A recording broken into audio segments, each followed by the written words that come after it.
ورحمة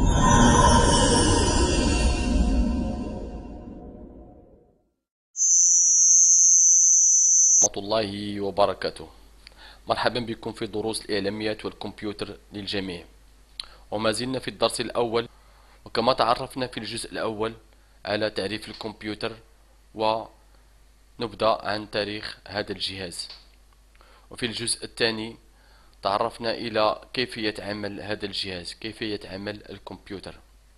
وفي هذا الجزء إن شاء الله سنتعرف على بعض المكونات. وكما أسلفنا الذكر حول تعريف الكمبيوتر، أن هذا الكمبيوتر يتكون من الهاردوير والسوفت وير. سنتحدث عن مكونات وحدة نظام سيستم يونيتي، يعني سنترال يونيتي سنترال أو الوحدة المركزية. تتكون من مكون أساسي أولي كما تطرقنا في الجزء الثاني. هذا المكون يسمى مزود الطاقة. هذا المزود الطاقة الذي يزود هذا الجهاز بالطاقة اللازمة له. وتحدثنا في الجزء الثاني عن أن هذا الجهاز يعني يحول الطاقة من 220 فولت إلى 5 فولتات و 12 فولت. قلنا 12 فولت هنا عبر هذه الخيوط تتجه إلى مدى يعطيها إلى هذا الجهاز أو وحدة التخزين الذي يسمى ديسك ديور. فهذه وحدة التخزين تخزن ماذا؟ تخزن النظام والبرامج بداخلها. نثبتها بهذه الطريقة. كما قلنا على هذا الموصل الذي يسمى لاناب بالفرنسية، أو موصل الذي يوصل بين لوحة الأم وهذا الجهاز أو ديسك ديور الذي يحتوي على النظام. نثبته بهذه الطريقة. نضع الموصل هنا أو لاناب بهذه الطريقة. دائما هنا الخط الأحمر في جهة الضوء. ثم نضع هذا الموصل الكهربائي، هذا موصل كهربائي نضعه في مكانه. وهنا دائما كما قلنا الخط الأحمر هنا، الخيط الأحمر مع هذا الخط الأحمر هنا يكونون متوازيين. وهنا سنتمكن من قراءة النظام كما أسلفنا الذكر في الجزء الثاني على كيفية عمل الجهاز. هنا يقرأ النظام. إذا تم تثبيت هذا الجهاز بهذا الموصل والموصل الكهربائي، هذا الموصل يعتبر مثل الأعصاب، لاناب بالفرنسية. الأعصاب يعني يوصل بين اللوحة الأم ومكوناتها وهذا الجهاز الذي يسمى ديسك دير أو وحدة التخزين. نضعه في مكانه هنا.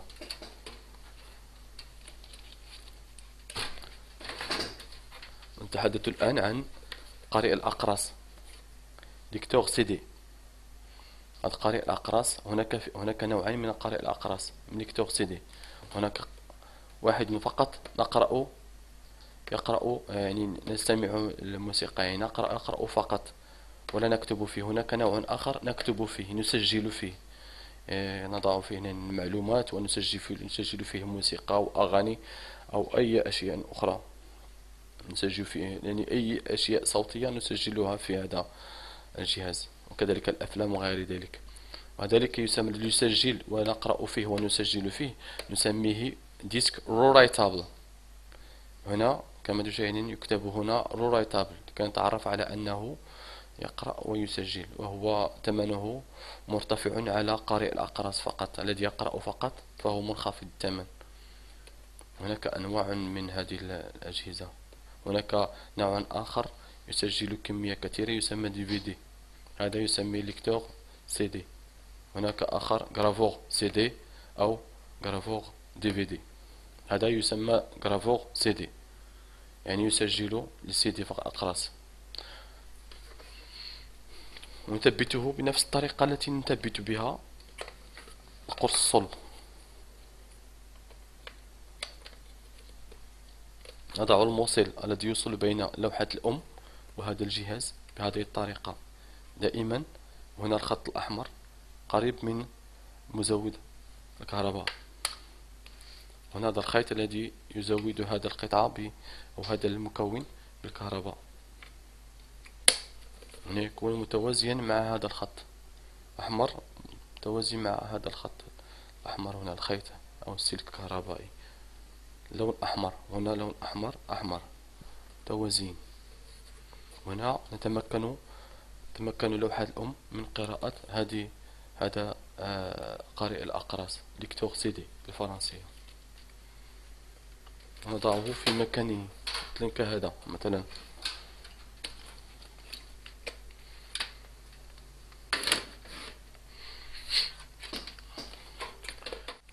وكي لا ننسى هناك كارت الشاشة وكارت الصوت. كارت الشاشة نثبتها هنا، وكارت الصوت نثبتها كذلك هنا في هذا المكان. كارت الشاشة نثبتها في هذا المكان والصوت في هذا المكان. هذه في حالة عدم وجود يعني كارت الشاشة الداخلية في هذه لوحة الأم، أو عند عطل كارت الشاشة الداخلية لوحة الأم عند عطلها أو وجود عطل، يمكن أن نضع كارت خارجية ونثبتها على هذه لوحة الأم. وكذلك الصوت، إن وجد عطب في الكارت الداخلية في لوحة الأم، نجد فيها عطب، نثبت كارت أخرى هنا خارجية. وبعدما تكلمنا عن المكونات وحدة النظام ومكونات يونيت سنترال وحدة المركزية، سنتكلم عن وحدة الإدخال. وحدة الإدخال يعني التي هي لي بيريفيريك بالفرنسية، لي بيريفيريك دونتري input unit. نتحدث عن هذا الوحدة، هذا الذي يسمى لوحة المفاتيح أو الكلافي بالفرنسية. هناك نوعين، هناك نوع يكتب بأزيرتي هنا بالفرنسية بالمغرب وفي البلدان التي لها اللغة الفرنسية كلغة ثانية واللغة الإنجليزية كلغة ثانية في البلدان الأخرى نجد هنا كويرتي. وهنا في الدول العربية نجد دائما هناك حروف بالعربية على هذه لوحة المفاتيح. وهذه تسمى وحدات الإدخال، يعني لي بيريفيريك دونتري، ندخل الحروف وندخل الأرقام.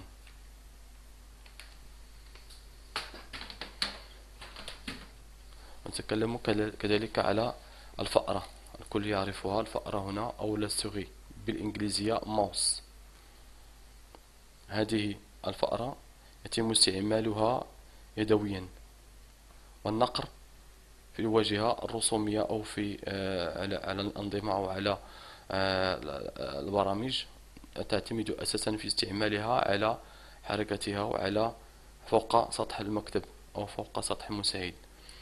تحتوي على أزرار، زر أيمن وزر أيسر، وهناك كذلك زر وسطي هنا، هذا يعتبر زرا ثالثا أو التنقل عبر الصفحات. وهذا يعتبر وحدة إدخال، يعني يتم الزر والانتقال من هذا إلى اللوحة الرئيسية، أو ينتقل من هذا، يعني يتم إدخال المعلومات ويتم فتح مجلدات أو غير ذلك عبر هذا الجهاز. وكذلك هناك الميكروفون كما تشاهدون، هذا يسمى الميكروفون، يتم من خلاله إدخال الصوت، إدخاله إلى الجهاز. وكذلك هناك ماسح ضوئي الذي يدخل الصور، سكانير بالفرنسية، يتم من خلاله إدخال الصور. من هذه الوحدات الإخراج هناك الشاشة كما تشاهدون، فهذه الشاشة يتم من خلالها إخراج أو إظهار الويندوز والبرامج. هناك كذلك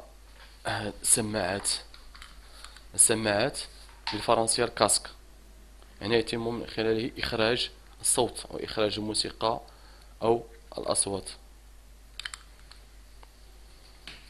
وكذلك هناك الطابعة، هذه تسمى الطابعة، هذه تسمى الطابعة، يتم من خلالها إخراج الأوراق أو التي يتم كتابتها على البرامج، يعني يتم الكتابة على البرامج وإخراج